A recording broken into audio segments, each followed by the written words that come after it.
Good day, happy travelers. Vacation travel hacks here with the Disney World tips to save money. These tips, by the end of this, you can easily save several $100s, possibly even if you use these appropriately, upwards of 1,000 plus per trip.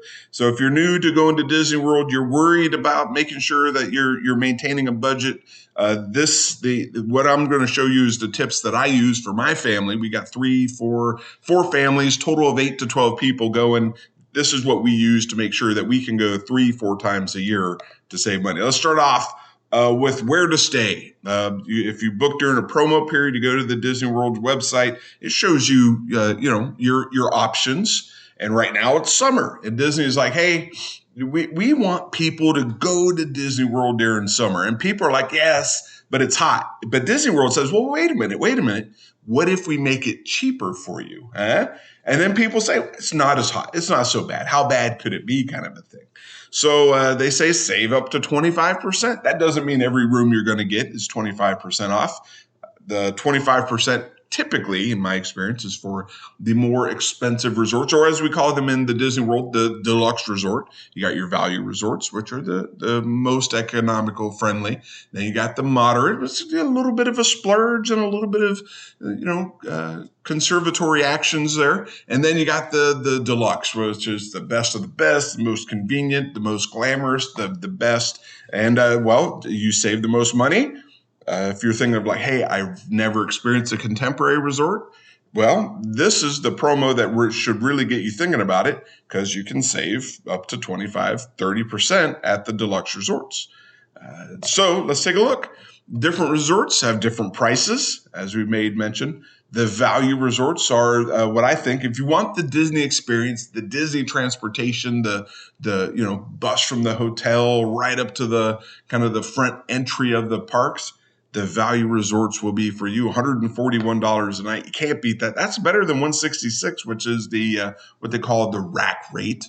And but over here is the moderate resort, Caribbean Beach, which is the more central. If I'm going to do a moderate resort, might as well have a Skyliner. There's others, Coronado Springs and Port Orleans, Riverside, and Fred's Quarter. There's other ones. We stayed at them. They're nice too. But this one, something about walking on the Skyliner and take it from there. Bay Lake Tower, it's right next to the Contemporary Resort. Normally $611, saves $61 a night, $550 there, and walk right over the Magic Kingdom. How do you get to everywhere else? You can take the monorail to Epcot, and of course you can take the buses to the other locations. And then this one's right next to Disney Springs. Really nice hotel. Take the bus or the boat rather to Disney Springs. Buses to everywhere else. $344 a night. That's $115 a night. So over 6 nights, you're getting a pretty cool experience for pretty cheap. But here's nothing to sneeze at. $25 a night. Not only are you already getting the most value for your bucks, it's $140 a night versus $166 over 6 nights. Team, that's $150.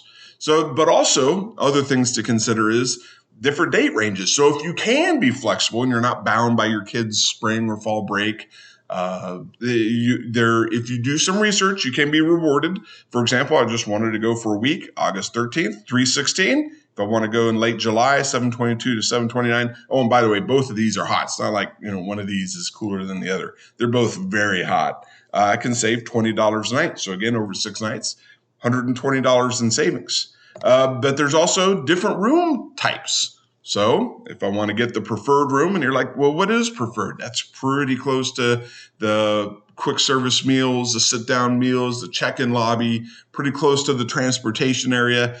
And if you need a view of the water, look at this. It's $16 more expensive tonight to open up your window and look at a pool or a lagoon. And if you're just in there to sleep, look at this, $250 a night. And this mentality, by the way, I didn't do this for each resort, but this kind of philosophy exists at all of the items. So you have to decide what's important to you. Is it just getting the cheapest room available? Then you're probably going to walk a little bit and have a view of an air conditioning on top of a roof. That's what we had at the beach club one time. We got the cheapest room they had, and the view was It was accordingly. All right, so let's continue here. What about some other offsite options? You can't. Have you ever heard of the expression "How low can you go"? Well, This is for a week in the summer. $36 a night, 6 nights, $369 for the Main Gate Lakeside Hotel. I would take a look at the reviews, two stars out of 5. I'm just showing you not because I recommend them. I typically, if I've probably been to Disney 300 times, 297 I've stayed on site somewhere, whether value, deluxe, moderate. But there are ways to save money, but there might be other costs involved. So that's the cheapest. I just wanted to show you, hey, how cheap can it go? That's how cheap it can go. That's what's possible. I'm just going to add one last caution. I don't know how safe these are. I don't know how clean these are. They could be really clean, really safe, could be fantastic. But I would read the reviews and it has a pool though. Not so bad. All right. These other ones on the right-hand side, these are, I don't know, we would call them Disney Good Neighbor hotels. They have like shuttles to the Disney World. Take a look though. Before you book, a call. You might even want to call a person to confirm the amenities that are offered. I've stayed here at this one. It has a really cool pool. It has a lazy river on site. The sneaky thing about some of these is I got it for $130 a night. Then I had to pay parking. Then I had the resort fees. And so it was actually, the fees were more expensive than the nightly rate. So just be careful, read the fine print.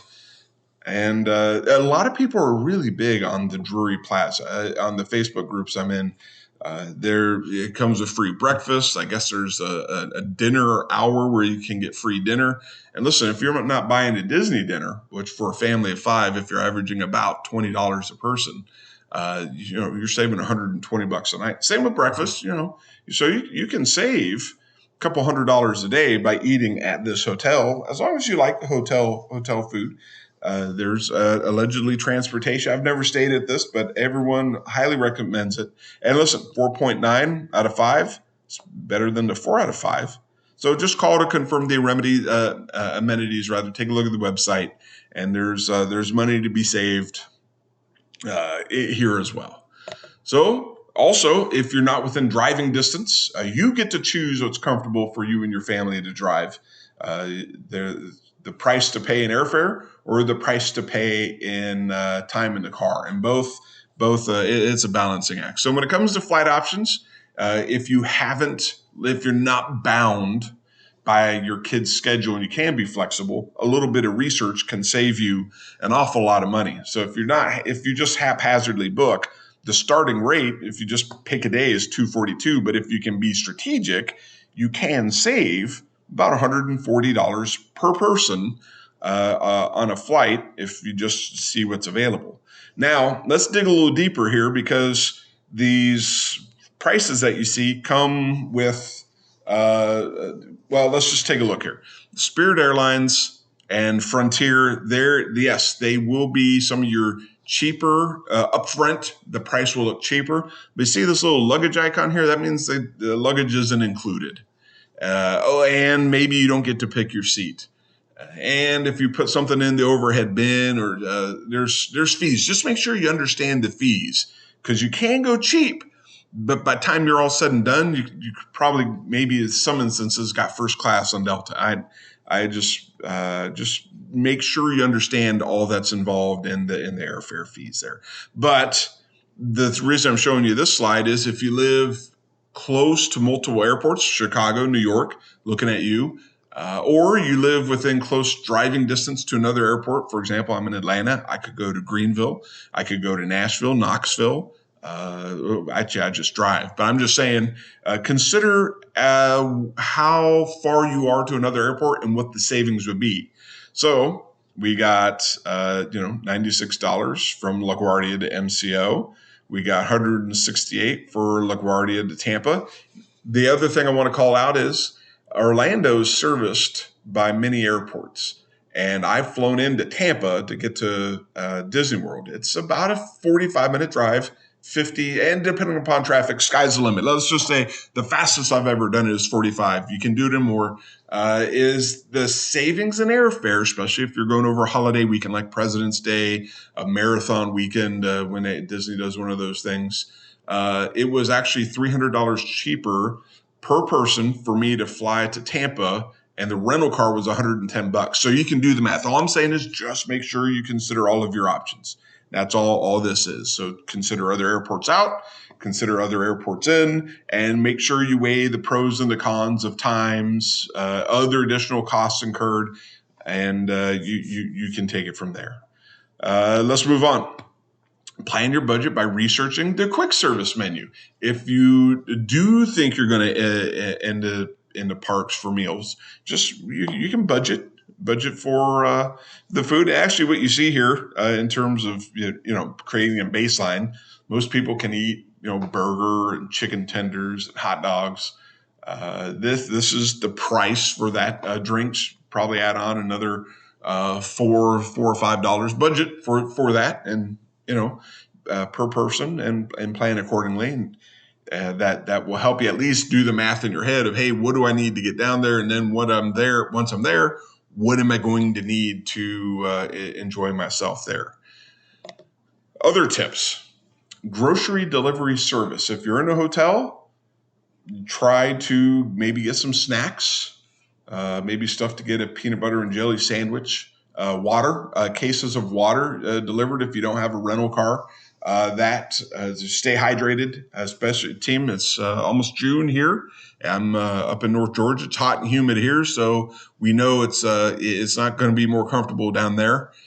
So water, bring if you can. If you have a backpack, bring refillable cups for water. There's water fountains around.